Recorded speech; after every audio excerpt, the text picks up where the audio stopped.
Hangout on Air is live. Yay! Happy Yay! 2015. It's just me and Gina. All right, let me Yeah. now post the link. So Happy New Year to you. Happy New Year. What a way to start out the new year. Google Hangout problems. With sketchy technology. We love it though. Well, you know what? There's as far as I'm concerned, a wide open opportunity here for somebody to come in and develop a product that competes with this and works better. Absolutely. Because everybody that I know, for a while I thought maybe it's just me. Maybe I'm, pushing things too far as I often do. Maybe I'm, trying to stream too much bandwidth. But everybody that I know who has tried to do Hangouts has had the same complaint, that they're incredibly difficult and they just don't work consistently or very well. When they do work, it's amazing. Yeah, I agree with that. But I don't think that the Hangouts have caught on as well as I thought they would. And I think the main reason is the technology. Mm-hmm. Hi, Dennis. Dennis, now you're a Mickey Mouse. Okay, Dennis. Close out and come back to us. But I will say I love Hangouts because I got to hang out with my daughter in Alabama, and I'm in Pennsylvania over the holidays. And I have been trying to get her to do Hangouts time after time after time. This time, she was the one. She got a new tablet. She wanted to try out her new toy. I'm like, yay! Yeah, no, that's awesome. But you can do that with Skype, too. That's true. That is true. I mean, the only reason I do Hangouts and don't do Skype, there's a couple reasons. One, because Hangouts are part of Google Plus, which is sort of social media integrated, right? So it's easy to link people over to something. Whereas if I want to run a Hangout on Skype, there's no link I can provide people with. Everybody's got to be on Skype, so it's not as easy. Plus, with Skype, you need, I think you have to pay for an account to have more than 2 people in a video chat. So I thought you could have up to 10. I thought they changed that. They might have. They might have. But, I mean, the big advantage of Hangouts on Air, to me, is the fact that I can record it to my YouTube channel. Right. And have that content living there on an ongoing basis. Now, there are apps that'll record your Skype video chat, but it's not as good, and it's not the same, and it's more work. Right. You would think, though, that after, 2 or 3 years, the technology would be a little more stable for the Hangouts. Better. They keep adding features, so it's obvious they're... Stable technology that doesn't compute. Yeah, but it's obvious they're paying attention to it because they do keep adding features and changing things around. But it would be nice if they would focus on making the technology, the core of it, consistent, so that it's just easy and it works. And again, as I mentioned when it was just me and Gina, for a while I thought maybe it was just me, but everybody that I know that tries to run Hangouts has problems. John Ferrara did one recently. He's the CEO of Nimble. And he even said in his live Hangout that he wished he had a Google Hangout product manager on with him so he could tell them how terrible it is. And it really is. It's a terrible experience. You really have to work hard to get people in and get it working. And it does. It uses a lot of bandwidth, especially when it's recording. I'm sure that has a lot to do with it. So it's easy for us, of course, to sit here without being a developer and say, oh, this is terrible, but at the same time, it's like, well, you are the developer, so we kind of rely on you to make the experience great. And make it so everybody can do it, even the non-techie people. Yeah. I think accountants, as a general group, are used to new technology because they have to upgrade every single year to do their tax returns. So this is like something that they do, so playing with new technology is no problem, whereas the regular user that's not used to this, you get one problem, okay, maybe they might fight their way through it, 2 problems, 3 problems, I'm done, I'm never using this thing again. Well, I know most accountants don't like doing stuff during tax season technology-wise. if they're going to make changes in technology, it's usually after tax season, so they're not going to cause a major problem with their clients. Oh, absolutely. But you have to upgrade your accounting software every single year before tax season. All right. That's what my husband will be doing today, tomorrow, Sunday. He Right? he was updating my server and everything yesterday, and my terminal server died. Oh, And I have a spare that we use for parts, and it wouldn't come on either. And you talk about upset. I mean, we haven't had a day off yet because of just dumb stuff, And he's like, I'm so sick of this stuff. Every time you touch something, it breaks something else, And it was the power supply, and we had just taken all these old machines. I don't know where he took it. I think Goodwill. He'll like drill out the hard drives and just send the shells or whatever. But I said, please tell me that we didn't just throw away something with a part that we need, because it would be Monday before we could get a power supply. He found one in the attic. No, it wasn't in the attic. It was at work. He ran to work and he said, I have some in the boneyard. Calls it boneyard. And sure enough, he found one, and oh, that was close. That was too close. I'm just so sick of things not working. And I want to start 2015 positive, and it's going to be a whole new year and no problems. Ha ha ha. But I think it's going to be the best year ever, though. I do. It should be. Yeah, well, everybody's been listening and changing up their models and doubling their rates and, all those good hints. So, bless you. bless you. That's why I keep myself muted. In case you sneeze. Oh, great. Everybody's got a cold. That's what we got this year for Christmas. Yeah. I want to return mine. I want to return mine too. I think Dennis gave me mine virtually. Yeah, I'm getting over mine. I gave it to my wife, and she wasn't very happy with me. So. Did you gift wrap it, Dennis? Pardon me? Did you gift wrap it for her? It was kind of funny. I got this last week. I got this email from my wife, and it was with an audio file. It was captioned "Silent Night." I thought, oh, how nice! She's sending me a Christmas carol. Turns out it was an audio of me snoring. So. That's funny. Yeah. That's a silent night, huh? It wasn't Silent Night. Funny sense of humor. I saw like a tea kettle, Mm-hmm. So Sarah, you have to tell us what happened. You left like a short thing on the Abo group about your neighbor, or I know, and I just missed a phone call. They found 2 bodies. Oh my God. We're all on islands. It's the next island over, and so of course, I Googled it because it's a small island, and there isn't a 118 on that street. There's only 10 to like 63. So I thought, well, what if it's 18? Well, that's a bookkeeper, accountant that works out of her house. Was real active. She's treasurer of all kinds of stuff, and so I got on the phone this morning to some other people, and I don't want to pass a rumor that something's happened to her, but what is going on? So phone calls are flying around because the paper hasn't released names. But oh God, I hope it's not her. I don't know. well, prayers to whoever it is. I know. Or someone else. It's a lot of us are back in the woods and out of sight, and it gets a little nerve-wracking, especially the ones of us that have a big online presence. It's all you have to do is look in the phone book. Does anybody look in the phone book anymore? But What's a phone they book? were hard to find. Yes. I know. Do you still have clients that are paying for Yellow Pages?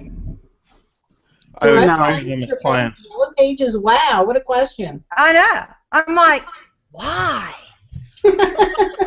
Well, Yellow Pages has yp.com. I think it's Oh, that's yp.com. That's true. And so they do have a good online service there. Maybe that's what they're paying for. I just saw one the other day, and I'm like, what? But I would certainly ask them, hey, what are you paying for? Where is this going? Let me take a look at it. Yeah, exactly. It's on my to-dos. They certainly do have good salespeople. They're constantly calling people and asking them. Mm-hmm.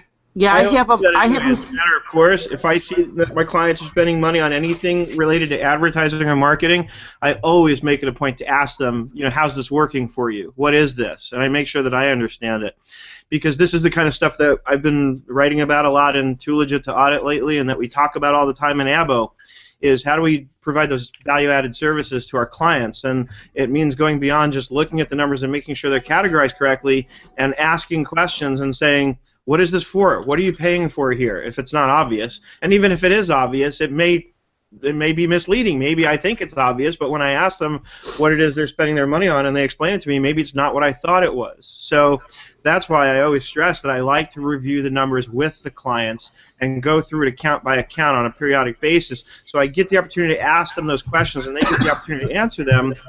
And then I can find out what are they spending their money on. And if it is something like Yellow Pages, then I ask them how effective is it. Like 9 times out of 10, I guarantee you the response is going to be some version of I don't know. I just pay for it. I assume it's working, but they're not really tracking it to see if they're getting an ROI on it, to see if it's producing results. And sometimes what that comes down to is, like what I do when I get on the phone with a prospect, one of the first questions I ask them, how did you find me? And usually when I'm on the phone with a prospect, I've got an Evernote note up, so I'm taking notes, so I'll make a record of it. And then later I can stick it somewhere where I want to track these sort of statistics and see how are people finding me. That's how I know most of them are coming from YouTube, because a lot of times they volunteer the information anyway, because YouTube is sort of like that. They'll start off by saying, oh, I was just watching your videos. But the other interesting question that I ask them is, well, how'd you get to YouTube? Right? A lot of times it's because they were following me on Twitter and they saw a link to a video. And so you got to remember, just because the client says something doesn't mean it's 100% accurate. They're thinking of the last sort of point of contact at which they picked up the phone and called you. But they might have found you on your blog originally. So it's I think very useful and very important to ask these kind of questions.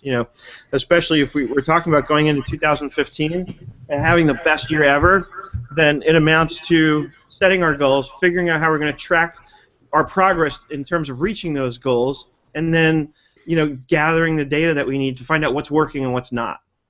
Seth, what I've always been impressed with you and other accountants like you is you don't just process. You're always thinking big picture. So you're more of a management accountant than, I just need figures, help them get figures together for their tax return or whatever. So, a lot of us do the same thing. When you see something like a Yellow Page ad and you go, well, it's almost like you step in their shoes. If that were my business, what could I do to make it successful? And I think that's what makes a really great accountant, is that attitude. And, Yeah. I've got kind of an interesting problem that I wanted to get people's take on. My client is kind of like a broker of services, and he hires other contractors. And once that contractor performs a job, my client gets part of the commission. Well, my client just found out that his main contractor has cash flow problems, and that the money he's been paying to his contractor has not paid his vendors. In fact, one of his contractor's vendors called him and asked him where the money was. And so, is there any way that you can think of that you can find that kind of stuff out beforehand, or is it just? So you're asking for references for a contractor, is what you're asking for. How do you know after? I mean, this is something you should figure out before you get in. But he's been paying money to this contractor to pay the contractor's vendors. Well, the contractor's been diverting the money someplace else, and so now the vendors haven't been paid. So now they can't finish the project, and so they'll now probably put a lien on him, depending on how his contract was written. They have every right to come after him. Yeah, it's kind of shows you the danger of over relying on one contractor. Yeah. I'm afraid the guy's going to go bankrupt. He might. And then big of a job. Well, What information is it you're hoping to be able to track? Well, it'd be nice to know if, I don't know how you're going to do this, it'd be nice to know if the contractor is paying his vendors. I'm not sure how you'd be able to do that, though. Well, then I would check review sites like Yelp and Angie's List and those kinds of things to see if there's any negative. The other thing is, you can find out some interesting information by Googling a company and then putting the word scam after their name search. So if you search Nerd Enterprises scam, you'll see if anybody's saying anything negative about Nerd Enterprises. And that's interesting. I'm going to go do that after the hangout. Let's go do it right now. No, just kidding. School of Bookkeeping scam. There you go. But then, what's funny is I bring that up because one of the things I plan on doing, and this is something I learned, you learn a lot about marketing from watching what the MLM type companies do, because they're on top of this kind of thing. Like, I'm probably going to post an article at some point this year, sooner probably rather than later, and the title of it will be "SchoolofBookkeeping.com is a Scam." And the reason I'll do that is because of things like this. People will search for it, and then I'll talk about quote-unquote what a scam it is because it's so incredibly helpful. It gives it an unfair advantage over any other potential resource you might find. You want people coming in for all reasons. That's great. That's right. SEO, baby. Exactly. Because people will search for negative press, so to speak, and so if you can capitalize on that by filling those spaces on the internet, then you will. And I learned that by watching MLM companies do it. They'll talk about how their company is a scam because you can make so much money. It's on one hand you read it and you're kind of turned off because it's like, okay, they kind of tricked me into reading their article. But on the other hand, you can't help but say, you know what, that's really smart. Well, most MLMs make money on selling marketing and all this kind of stuff to their downline, and products, marketing materials to their downline. I don't think that many people downstream make that much money. Mm-hmm. Yeah, I have a client who is she's pretty high up in her MLM, and she makes the most money from her coaching that she coaches her downline pays her to coach them. Yeah. So it's like she doesn't even make the money on the product that they sell. No, they never do. That's not. It's on her showing them how to make money. Right. Well, right. It's never about the product. The product is usually the system around how to sell the product. So it's like a circular product, really. Yep. I know a guy who is high up in one of these MLM type deals, and a while back, I talked to him about it. I was picking his brain. I was curious about it. The impression I got was that in his particular case, at least what he was involved with at that time, I think he's moved on since, in order to even sort of participate, you had to start by paying a $40 application fee and fill out a whole application online, and they wanted to quote-unquote qualify you and make sure that you're the right fit for a program like that. And to my surprise, actually, it seemed pretty legitimate. He actually explained to me that he really does review the applications, and he doesn't accept a lot of them because he wants to make sure that, sort of demographically and otherwise, the people who do sign in are going to be serious about it, are going to be really motivated, they're going to be hungry, because somebody who's lazy and just looking to make extra money on the side with little effort is not going to make it in one of these programs. You really have to work at it.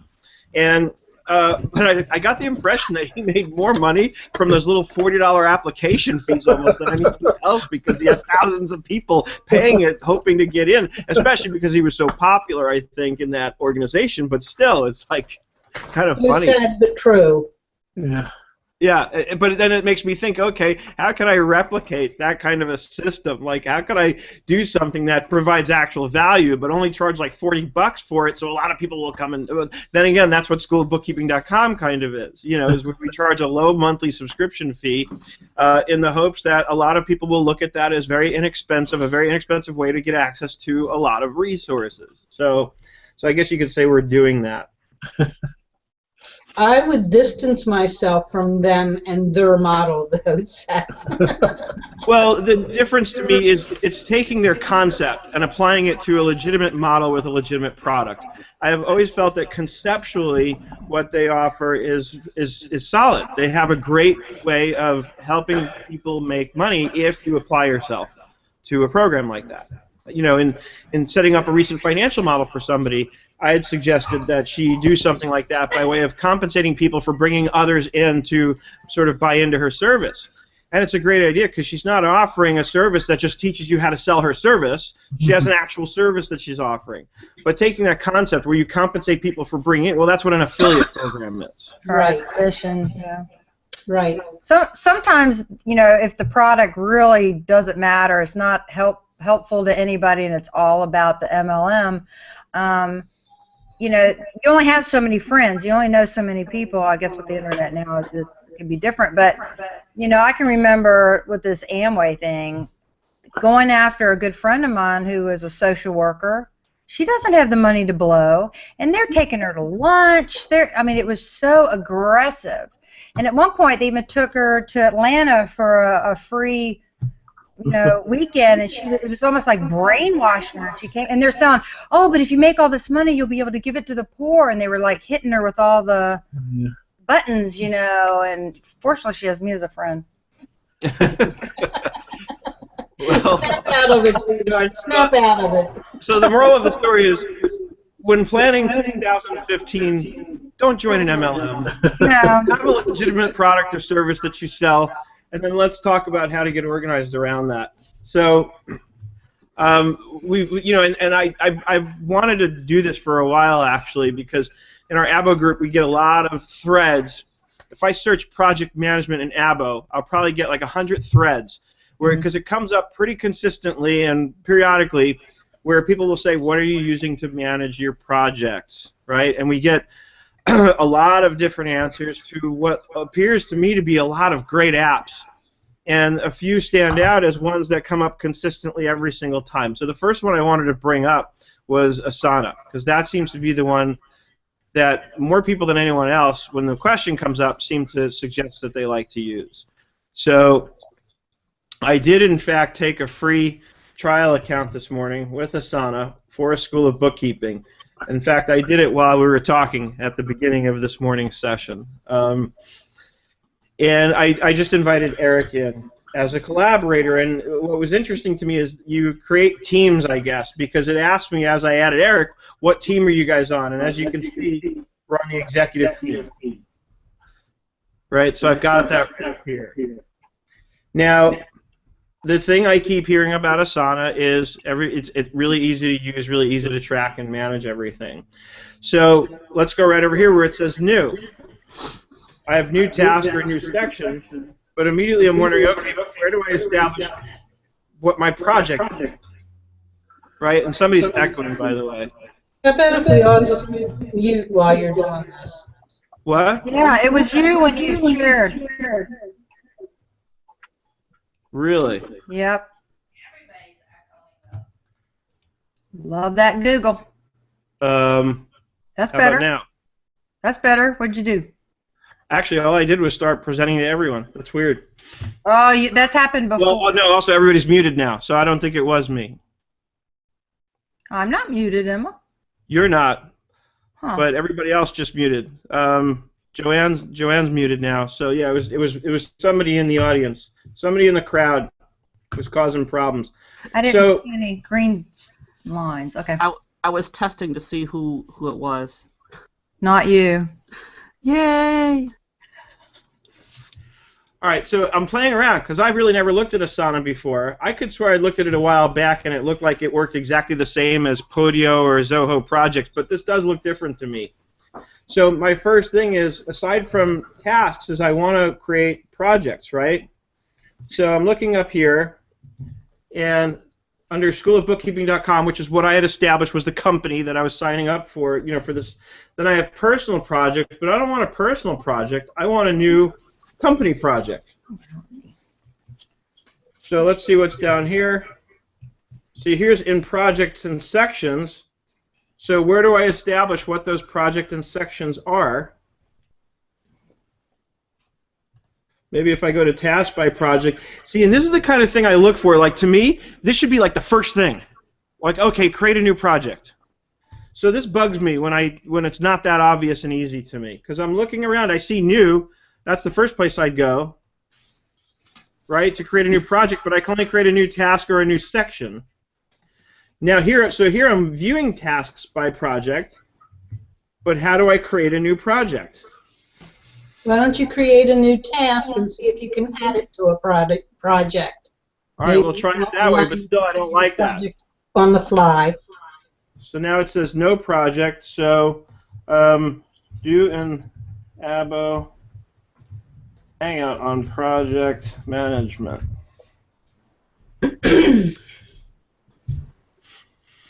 Okay, so now let's see if I can edit this and add it to a project, create a project. No project. So now I can create a project. There you go. Abo demo. There you go. Okay, so that's how you, but still there should be a way to just go, here's my projects, let me create a new one. I agree with you. Too many times things are real super easy, but you don't know that they're super easy until you just do it. Right.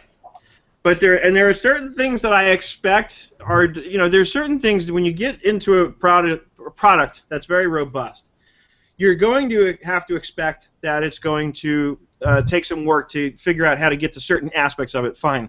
But when you're talking about a project management application, at the highest level, it should be very obvious how to create a new project, how to create a new task within that project, and how to assign people to a task and or a project.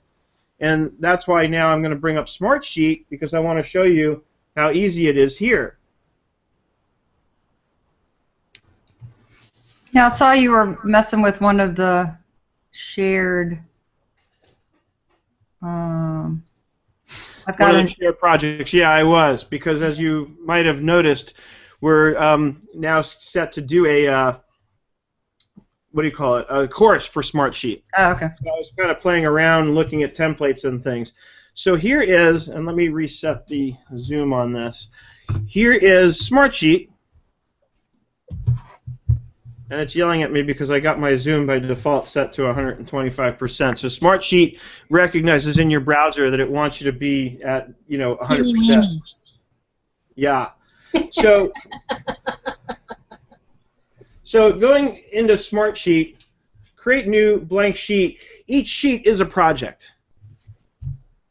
So I create a blank sheet and I call it Project X. Put it in the shared group so I can see it. And all right, and that brings up the next thing. So you can create workspaces, shared workspaces. That way everything you put in that workspace gets shared, and then the sharing is done at that level. So over here, sharing, again, very easy and obvious, and they bring up these help tips right away in case you are new and in case it's not obvious. But I can add collaborators to this workspace. It's that easy. Click on a project. And even within that project, I can see the sharing and see who's got access to this. And here's a link that I can send to people to get them right into the project. So immediately I'm seeing, how this works. Now, primary column, they give you some generic language here. The primary column is kind of a default system-based column. So this would be what I would normally call the task. Right? Then over here in Smartsheet, assigned to. And now you have to establish what type. So the default is text or number, right? But now this I want to be a contact list. So I just check off contact list and say OK. And now when I have that, it gives me a list of all the collaborators so I can assign it to anyone. Right? Gina, is that you?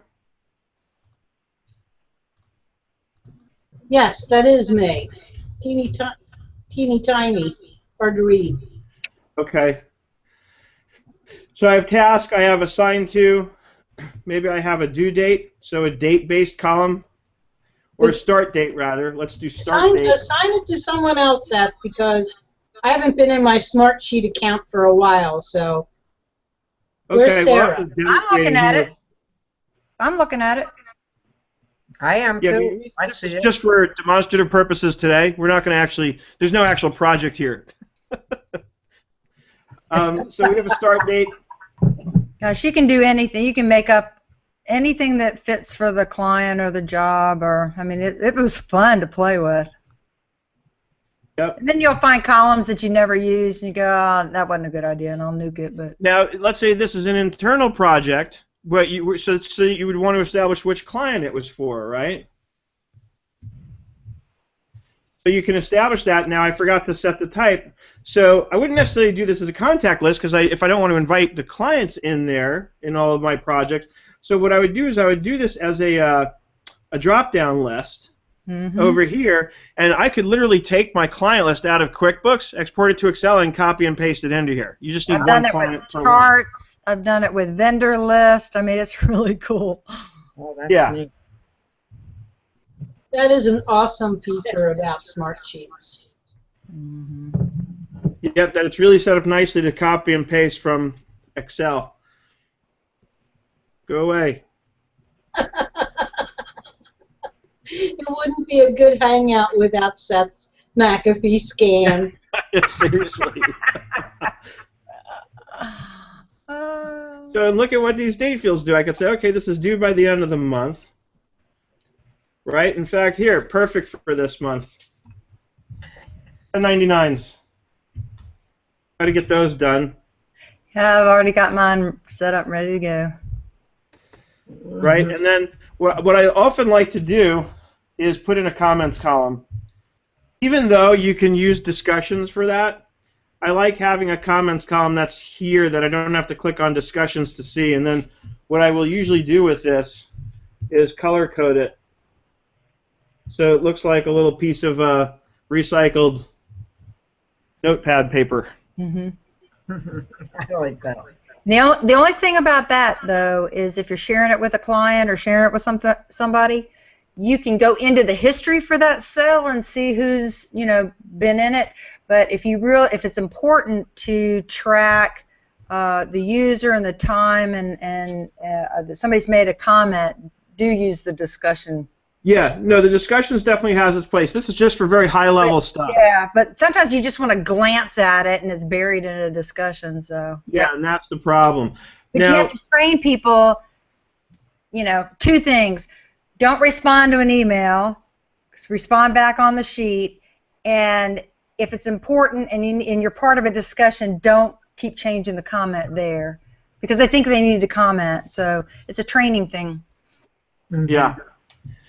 Now, I also love these auto number system columns because I can see, okay, created by. This is cool. And then I'm going to do one more to the right. I haven't played with that one.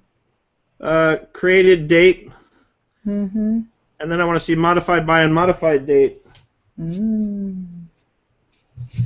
This way I can see who is messing with what and when. I like the little done check marks. I like to go Yeah, those done, are great. and then make it do a strikeout automatically. Now watch this. Watch what happens here in this whole section, though. Once I save it, these you don't put it in. Once I click save, Yeah. it's going to show you, boom, created by Seth at School of Bookkeeping. Here's the date. Modified. Here's the date. So now if Sarah goes in here and modifies it, it will update the information in these right two columns based on that. So that gives me a nice little, a very light audit trail on who made the changes. And then the other thing that I love in Smartsheet is this option here, where I can say highlight any changes made within the last hour, or today, or a day, 3 days. Last time I was in the sheet. Yeah. Yep. Good one. So that's a good one too. And then, yeah, of course, there's that. Let's go over here, or let's go to the right of the comments, and we're going to insert one more column to the right. And we're going to do a checkbox. Sarah's favorite. Done. And then here, Sarah's fave. Now watch this. This is one of the other things I love to do with this. And I hope I'm not spoiling too much of what's going to come in the course, but obviously the course is going to be much more in-depth. But watch this. Let me save it. And then let's go down here to conditional formatting. So I'm going to add a new rule. I'm going to set the condition. So I'm going to set it based on the done when it's checked. Okay. So when that checkbox is checked, we're going to apply this format. We're going to make everything black and white. Oh, yeah, okay. Strikeout. To the entire row. Cool. You don't do a strikeout? Oh, you just make it really obvious. Okay. Boom. See that? Oh, black. Now, I use this when I use Smartsheet for a bookkeeping engagement because I list by year, by month, every single bank and credit card account that has to get reconciled each month.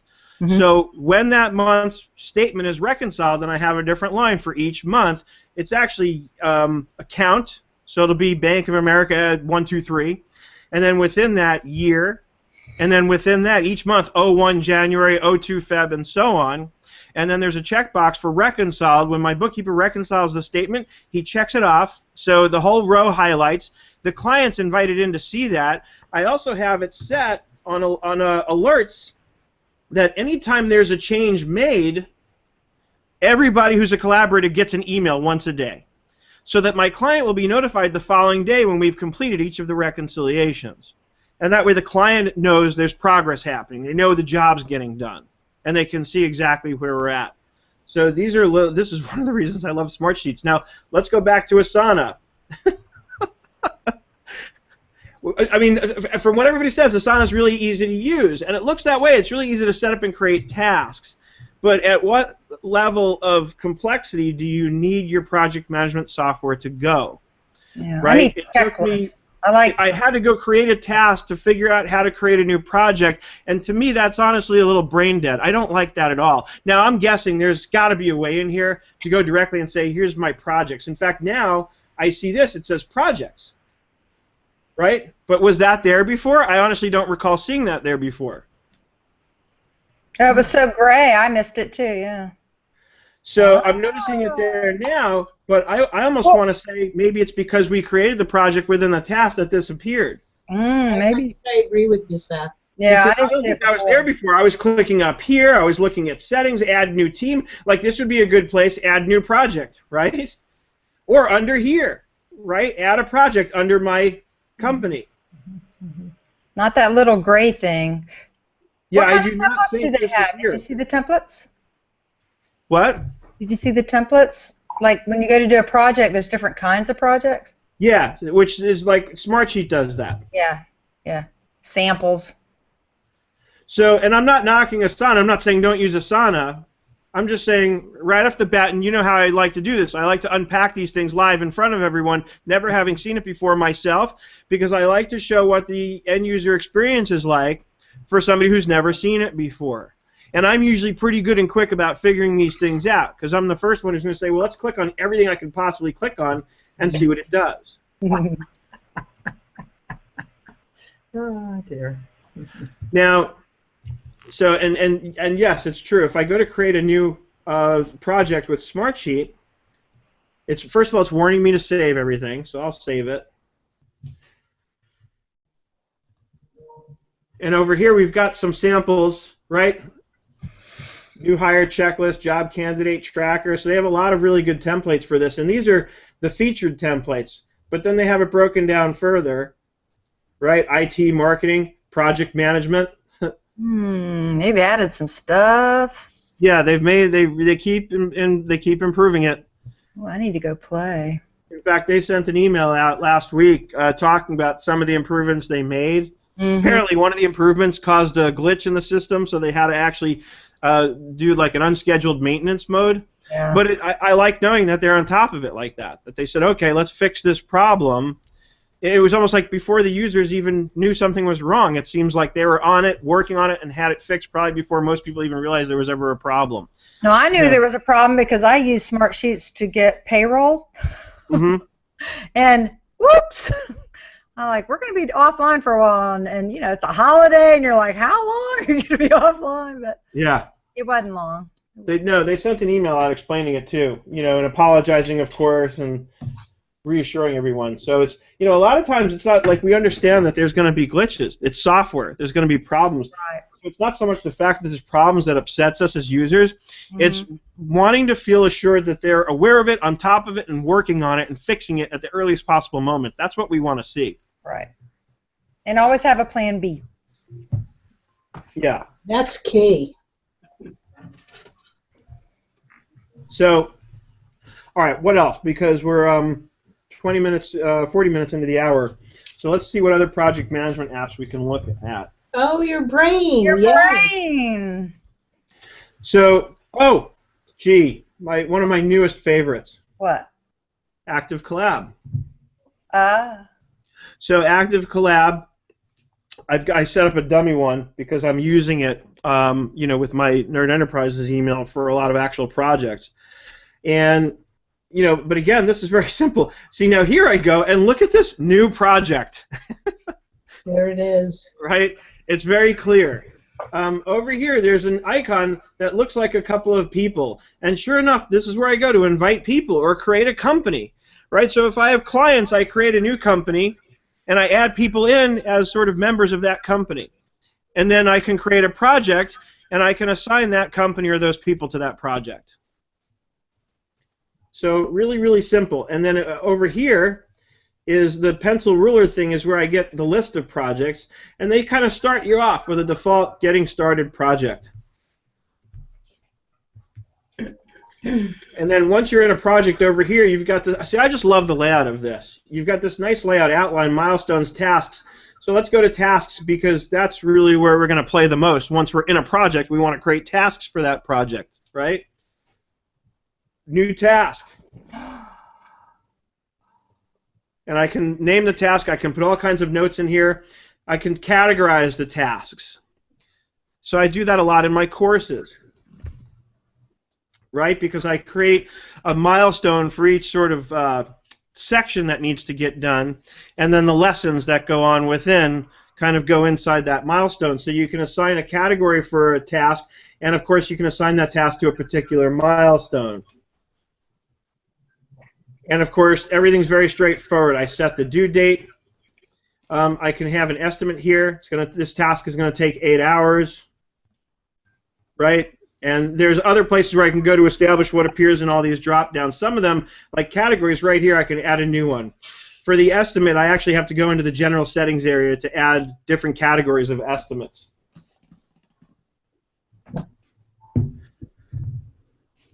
So, and I love this. And then you get this daily dossier of anything that, you know, of course, when I create a new task, I can also assign it to a person.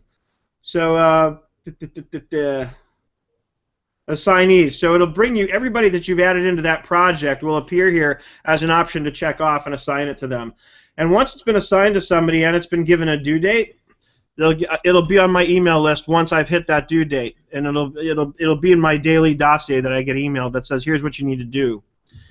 And then you get this kind of cool dashboard on it. Let me pull up my sort of real one. So here's what I have when I log into my real Smartsheet every day, and it's broken down by client and project. And I have a project called Seth's Daily Tasks, you know, where I list a lot of the things, and you can customize this. I've customized what shows up here, recent activities, who's online. I can see who that's been added to my projects has been in here recently. So again, it's really cool. You know, it has some really cool features. You know, and now it's funny because it gets to a point where it's like, okay, what do I use, right? Because I love all of these programs. I love to use them all. Let's look at Evernote, right, Joanne? Yeah, I play with Evernote more. So here's Evernote, and you know it's funny because recently somebody in our ABBA group posted something along the lines of, you know, the fact that they didn't really fully understand how to use Evernote to manage things for their business.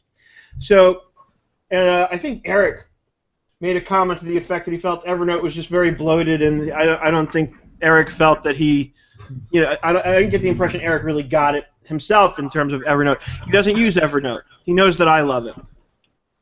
So what I've done here is I've got you know, an account that I've taken with Evernote for School of Bookkeeping that I use on a very limited basis so far, and I've been really just playing around with it. So what I did was, first of all, you have your default notebook, action items. When you set up your Evernote account, you get a default email, so you can forward emails, and they will show up in whatever you've established as your default notebook, which is as easy to do as to say you right-click the notebook, go to Properties, and you check off Make this my default notebook. Right, and that means every time you forward emails in, it goes in there. So I've named this Action Items. Joanne knows about this. This is from David Allen, Getting Things Done. you know, and they have a specific website called The Secret Weapon, which goes through how to apply his getting things done process using Evernote. So what I've done is I've created a stack here called courses, and within that I've got a few of the courses, two of which are sort of in progress, one of which is in development now. It was originally set as course 7, but we've put a few others in the schedule ahead of this, so it's going to get renumbered. But you see how I've got this organized now, and when I organize it by title, it just lays out very clearly. I've got a different note for each sort of section and lesson. And over here is the Word document where I'm writing up the note. Over here I've got an Excel file embedded because I'm going to, you know, be using a lot of Excel in this course. Are those real columns? What? Did you just freehand type that in a note, or are those real columns? Type which? Did I freehand type what?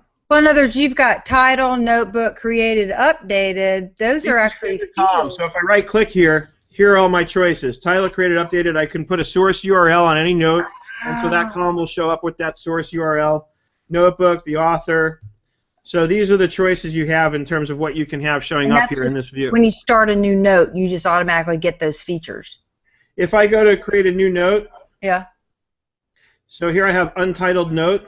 I can double-click to pop it out. This is one of the things I love about Evernote is that I can separate it, right?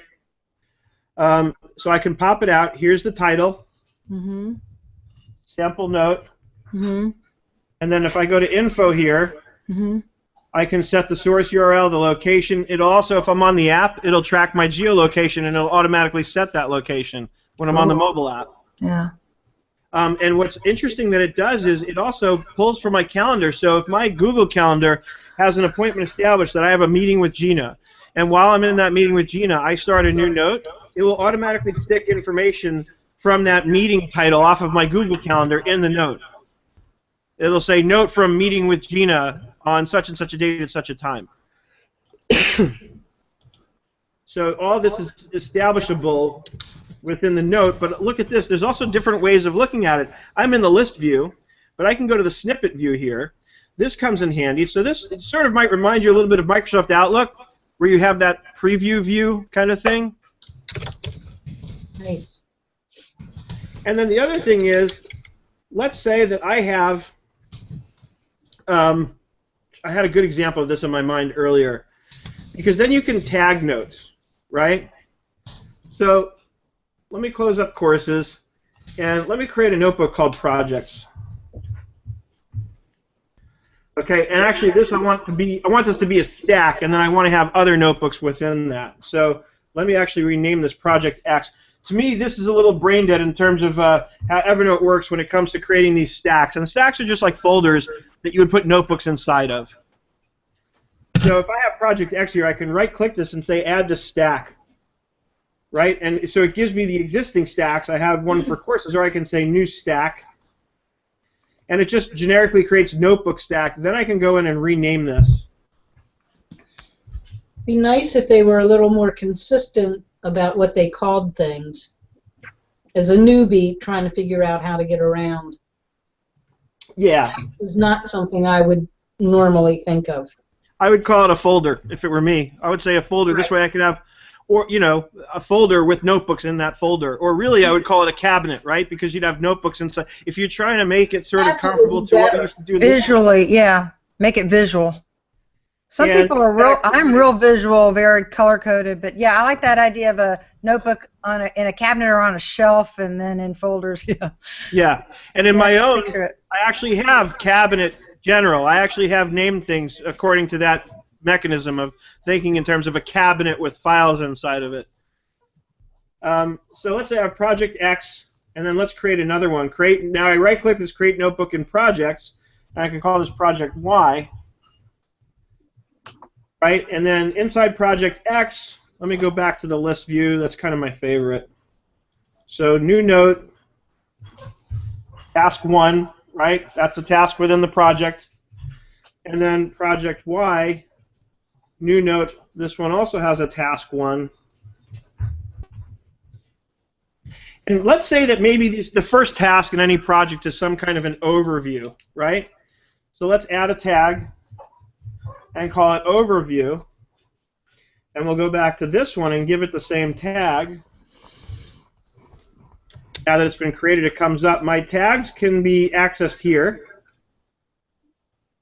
Right, so now if I just click All Notes to kind of reset the view, so I'm just looking at everything. And notice you can sort these by clicking on them, so I can sort by title. Mostly, if you're like me, you're going to sort by the date created. And then note the scroll, because I do this and I think, where's January of 2015, because that's where we're at. So sometimes you have to scroll all the way to the top to make sure you're where you expect to be. So now let's say I want to see all my overviews from all of my recent projects. I can click up here to search by tag, pull up anything with the overview tag.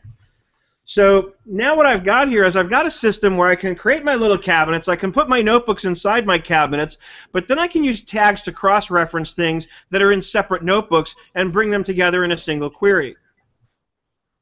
So I do this, for example, with passwords. I might have a notebook. I might have many different notebooks that have notes in them that have like passwords and reference information, that sort of thing. But then I have a tag called reference. So if I'm just quickly trying to get to a particular set of login credentials for something, then I pull up my reference tag and I've got everything there. And then once I've got that, I can search here. Well, notice it's got the overview tag showing, and I can search up here. And I can search for project Y, and notice it does that. So it pulls up the notebook project Y.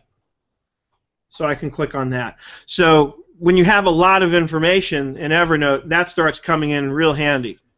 Using the tags and the searches. So I don't think Evernote's bloated at all. It's very simple. You have notebooks and you have notes inside of those notebooks. And then you can organize those notebooks inside, what they call stacks, what we've been saying should be better called cabinets.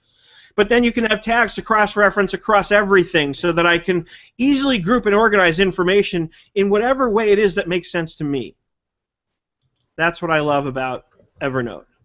It's not complicated. It's not bloated. It's actually very simple. And because it's not specifically project management, but in a broader spectrum, it's just a digital notebook, I think that lays some advantages out because it means that I can customize the experience based on what works for me, much more so than apps that are specifically designed for project management, where they're going to have a tendency to kind of lock me into doing things according to project management type nomenclature and thinking. So Asana looks great. Smartsheet is definitely up there as one of my absolute favorites. And then I gave you a taste of Active Collab, which I also love. What else we got? Let's take a look. Jetpack Workflow we've seen, right? Dave Cristello is in our Abo group. I forget if he works for them or if he owns it.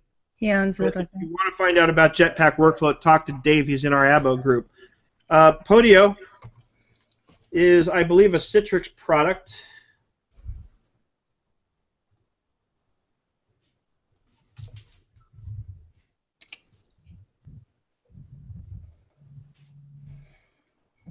Podio.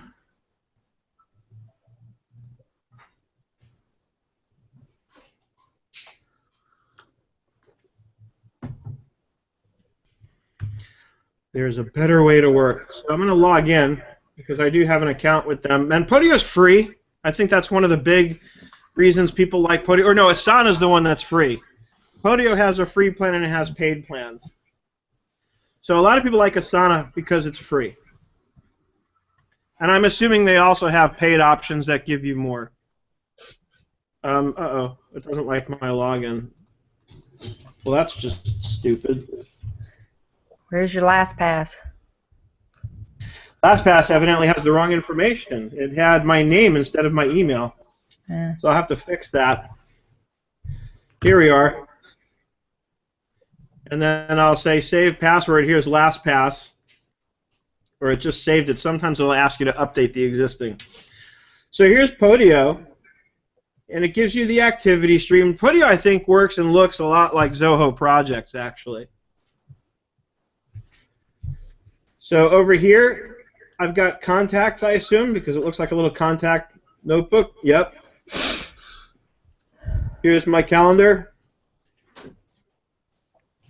Okay, go away.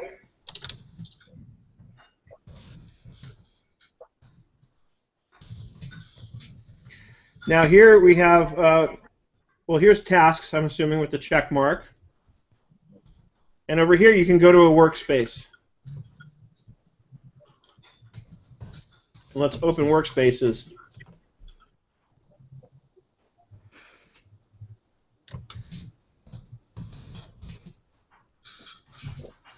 And my computer's running very slow right now. So here's Project Management 1. So this is a workspace where I can, you know, go in and create a project management workspace, and then within that I've got projects, right? And then there's apps you can add on to this.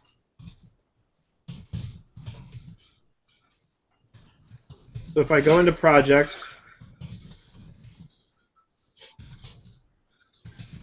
I can add a project. So again, this makes me feel good that right away when I go into a project management application, it's pretty clear and straightforward where to go to create a new project. To me, that's important. Can I interrupt you for a sec, Seth? Please do. I'd like to discuss Billy Ann's question. Okay, where is Billy Ann's question?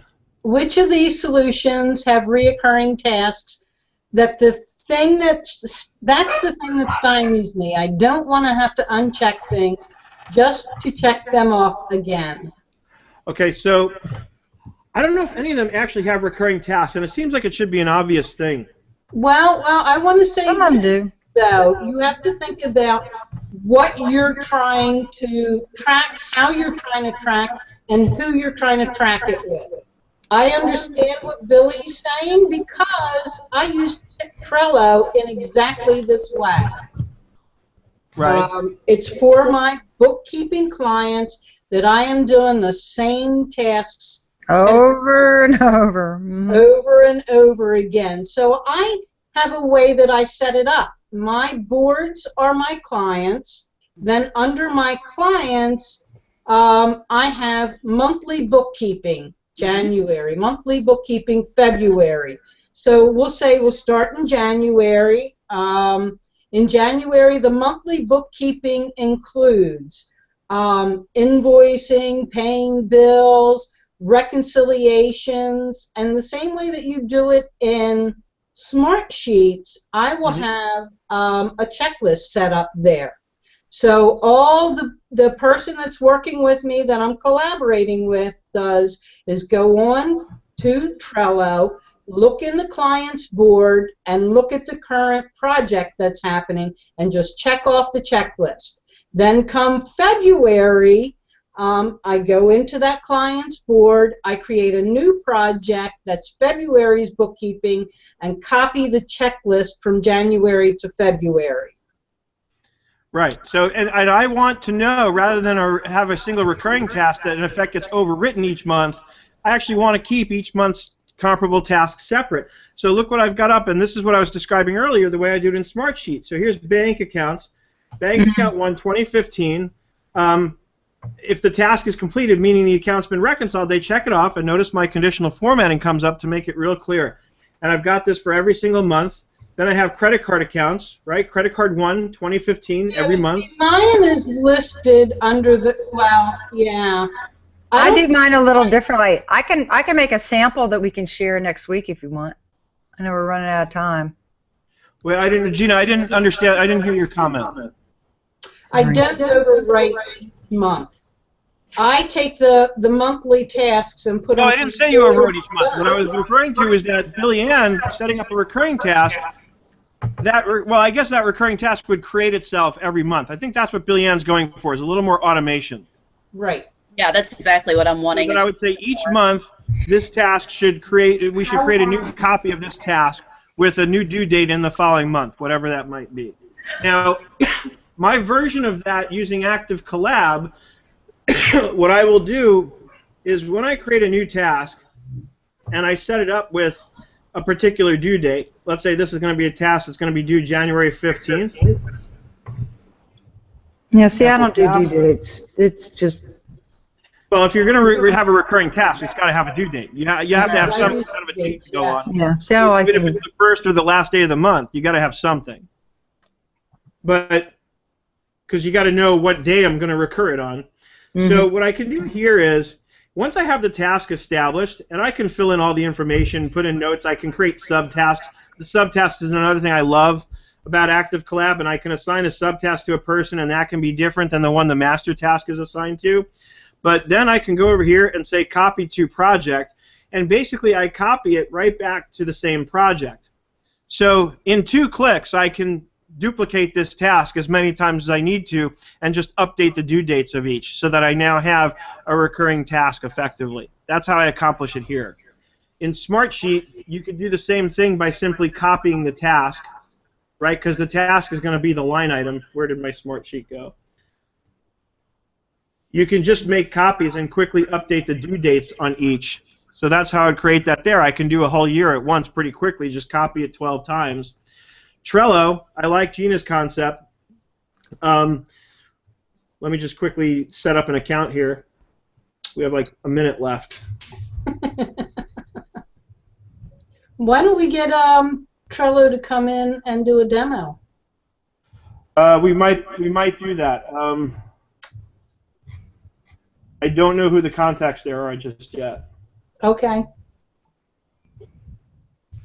And they, wow, fighting words. So, and now, you know, Gina, you can, in Trello, I know you said you use boards for organizations, but, you know, you can actually create a new organization for each client and use that. That way you keep the boards separate. It depends on how complicated you want it to be. For me, this setup works. For the people that are working with me, it works. I try to keep things simple, easy, very, very visual. Right. And that's what I mean. Everything is dependent on what you and your preferences are. Absolutely. I can see why Smartsheet and all of the other ones are preferable to you because you like that detail. You can handle that detail. For me, sometimes simpler is better. Right. So here's Trello. And where are your doing, done, to do, doing, and done? I just created a brand new blank board. So, you know what's weird though? Oh, here, add a list. So, bank recs.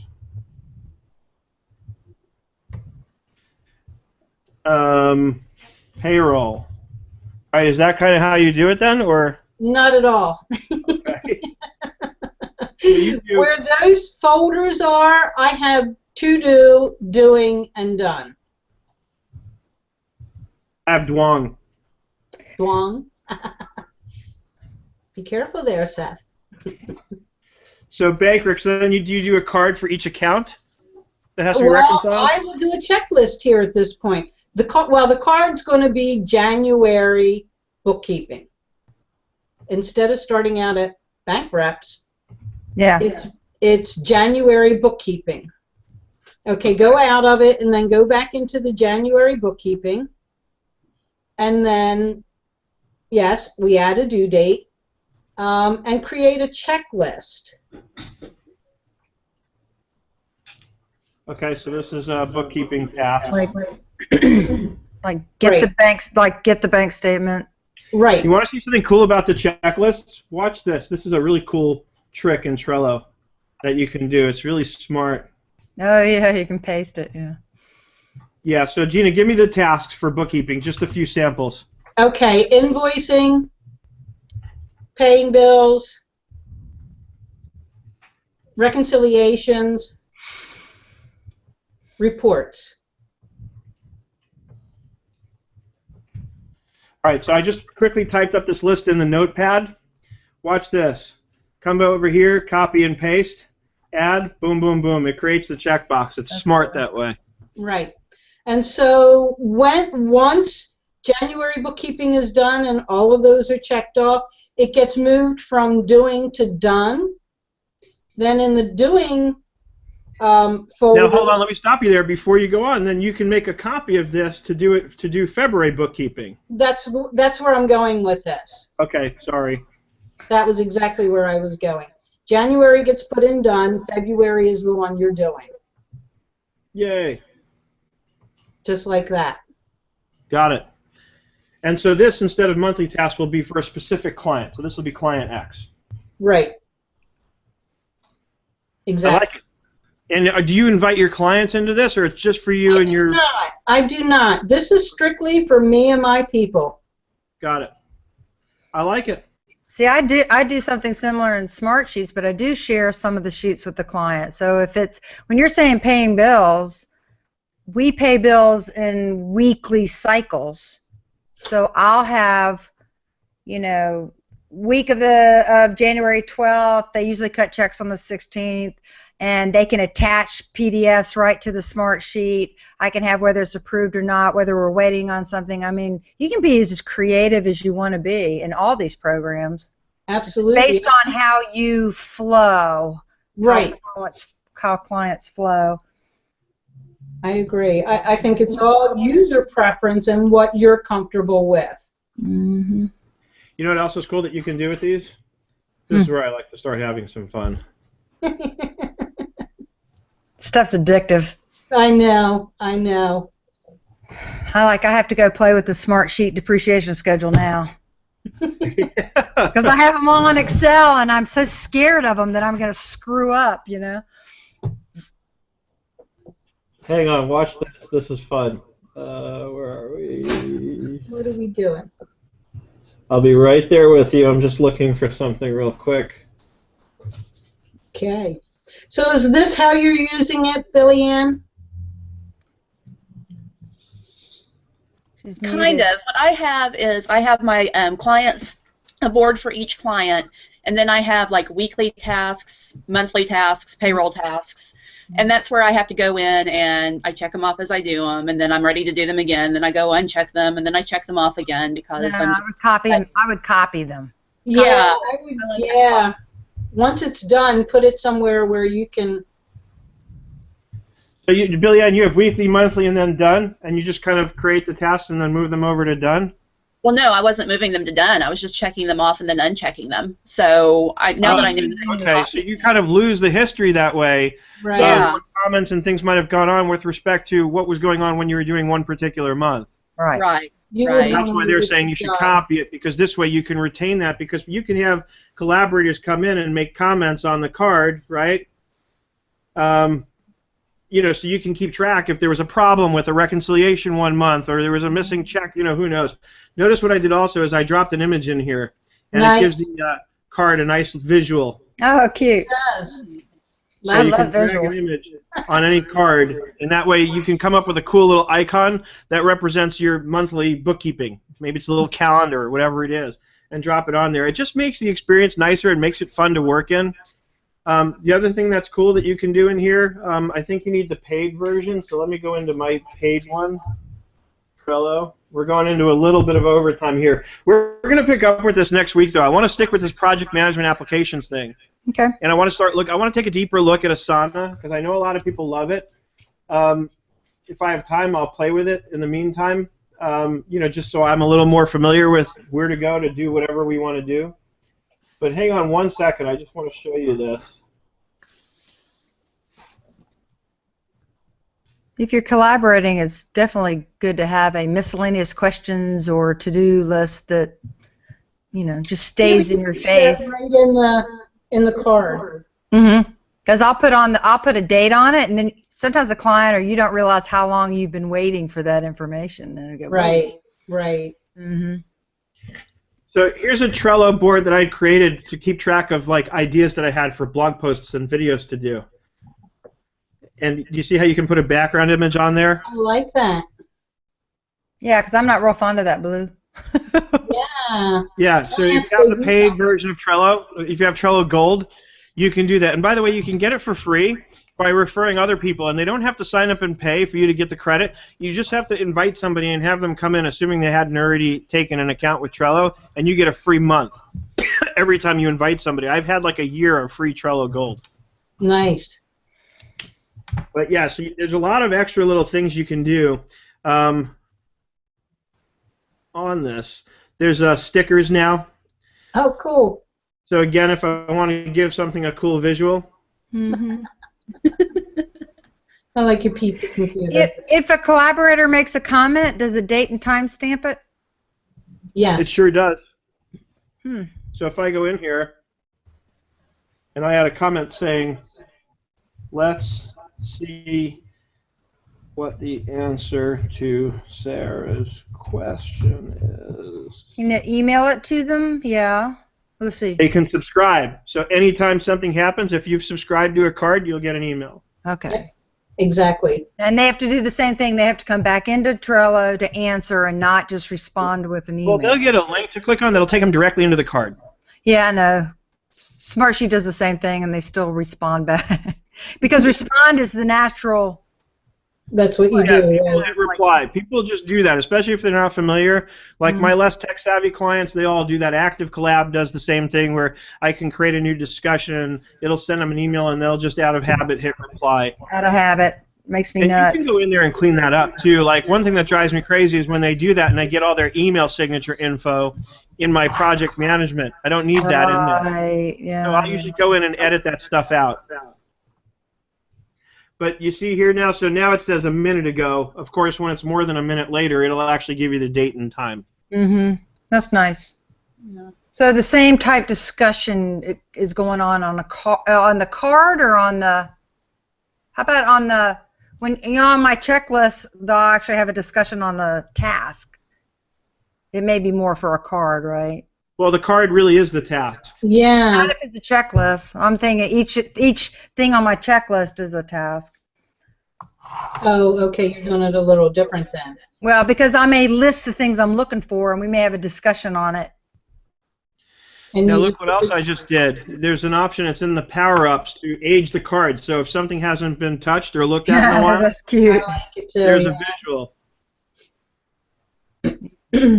So there's a lot of little things. Trello's another one I love. Again, the problem I run into is I love all these programs so much I don't know which one to use for which purpose. So I just, like, I was doing this for a while with my blog post ideas, but in the end, what I wound up settling in on for this purpose is back to Evernote. I just find Evernote is really good for that purpose because I have an idea whether I'm on my phone, and Trello has a great mobile app too, by the way. But with Trello, I was having to find this board and go add the card to this board, whereas with Evernote, I just bang out a new note, and then I tag it blog post ideas, Right. and I'm done. And it's just so much. And then as the blog post is being developed, when it's finished, I've got the Word doc, any Excel documents, anything related to that is just quickly embedded on that Evernote note, and then I change the tag from blog post ideas to blog post profiles. And that way I know later when I want to just look up all my blog posts, I call up the tag blog post profiles in Evernote, and I've got my list, and it's, you know, of course in chronological order or however I want to sort it, but usually I'm going to sort it by date created because that's sort of my frame of reference. So again, after a while, when you start analyzing your own behavior with respect to how you want to keep track of these things, then it starts to become a little more clear which of these applications works best for what purpose. And that's the key. That there is the key. Yep. What is your purpose for doing this? Because I think Trello is wonderful with the checklist for things that you're doing the same thing every month, where what you have showing on Trello now is not the same thing every month. This is a work in process, like you have better served on Evernote, I think. Yes or no? See, then again, when it comes to the actual process of producing the post or video, Trello is great because you see what I've done here is I've outlined the workflow, right? Okay. So I've got to do, I've got other one-off blog posts, then here comes the workflow, outlines written. Now it's a work in process. I'm actually in the process of writing it. Then the video is recorded. It's ready for editing. Then the video is published or edited, ready for publishing. Then it's uploaded. Then the blog post is written. Right. Now here's where I have problems with Trello is I don't always do it in this order. In fact, more lately I've been writing the blog post more. So now I've got to move blog post written to before really, as it's a work in process, the blog post gets written first now, and then I record the video afterwards. But what if I have one where somewhere I've recorded the video first and the blog post isn't written yet? So in other words, Trello, using it for workflow, it means your workflow has to be 100% consistent every time. Right. And that's where I get stuck on Trello for workflow, although if it is 100% consistent every time, excuse me, there's no question in my mind that Trello is the best of these applications for laying out a steady workflow and moving things along the timeline. It's perfect for that. and then you add in all the visual aspects of it, and the collaboration on Trello also couldn't be better. If I want to add somebody to this, I can just see, there's me, there's Eric. Well, stop right where you're at. What I like is that activity list that you have right there. Yeah. All these have an activity feed, though. Active Collab has an activity. They all have this, or some version of it. But you're right. This is great. But collaboration-wise, I love the fact that if I want to assign myself to a task, I just drag myself over to it. Right. Perfect. So let's pick up with this next week. We'll keep looking at these project management applications. I don't care if we spend the whole month of January looking at all these. There's enough to cover in that amount of time. I mean, there's so much to this stuff and so many different. I mean, we didn't even scratch the surface. If you look at my list here of project management apps, and this doesn't even cover it all. This is just the ones that are kind of like at the top of my radar, so to speak. Red Booth is one that I only recently discovered. Haven't even looked at it yet. What is But it it looked called? interesting to me. Red Booth. Yeah. You have it on your list, Sarah? No. I haven't even looked at it yet. I think I looked at the web page and it looked interesting to me, and it probably got mentioned in a Facebook group or something that made me want to take a look at it. But you know, like all of them, collaborate and communicate in real time. Yeah, they all start off promising the world. Yep. Well, I'm going to take my master to-do list for a bookkeeping client and hide all the the sensitive stuff, and then I'll have it so we can share it next week if you'd like. Just the way, as a manager, I need to step back and see where that bookkeeper is with that client. Right. And works really well for us. Perfect. All right, folks. So All right. Great hangout, Seth. hopefully that's food for thought. It'll give you plenty to think about for this week. Bottom line, what I would do is I would pick one project management. That's weird. My phone reacted to me. Bottom line, I would pick one app, one that looks simple enough for you to use for your practice if you're not familiar with these kinds of applications, and just start using that. And get used to what works and what doesn't work. But plan your year with it. Say, here's what I want to accomplish this year. Here's how many clients I want to have. Here's how much monthly income I want to have. And start just laying out your goals with one of these applications. And then just develop it from there and develop and develop. Heck, use a spreadsheet if you need to. Do it in Google Sheets if you need something. Do it in Smart Sheets. It does math. Or go to, Smartsheet. If you're going to be inclined to use a spreadsheet, just use Smartsheet, because Smartsheet is the spreadsheet with all the robust project management features built in. So that's a good point, Sarah. Use Smartsheet. We love Smartsheet. Yes, love it. All right. I have a lot of gripes too, but whatever. You're going to always have gripes with any application you use. Nothing's going to be perfect ever. Right, nothing's perfect. We actually have a sheet of wishes. We have a wish list. We have a Smartsheet wish list, which I plan to share with them now that I'm doing the course. So. Okay. I'll look at that too. All right, I have to go make money now. Me too. Me too. Bye. Bye. Bye-bye.